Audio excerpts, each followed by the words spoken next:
الحمد لأهله والصلاة لأهلها বিনা ভূমিকায় অযোগ্যতা সত্ত্বেও আমার আব্বা মুফতি লিয়াকত আলী সাহেবের অসুস্থতার কারণে আমি আপনাদের সামনে এসেছি, একটা দুটো কথা বলার চেষ্টা করছি।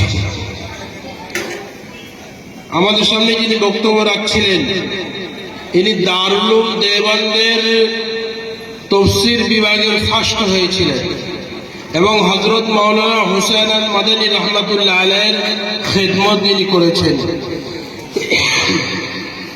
এবং তালিম পত্রিকা যে মগরাহাট থেকে বার হতো পুরো পশ্চিমবাংলা, আসাম, ভারতবর্ষের বিভিন্ন জায়গায় এই পত্রিকার অনেক প্রচার ও প্রসার।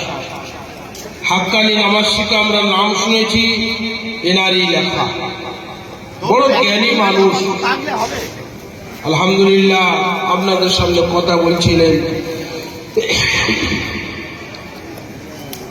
আমি যে কোরআনের আয়াতটা পড়লাম এর মানে হলো এই,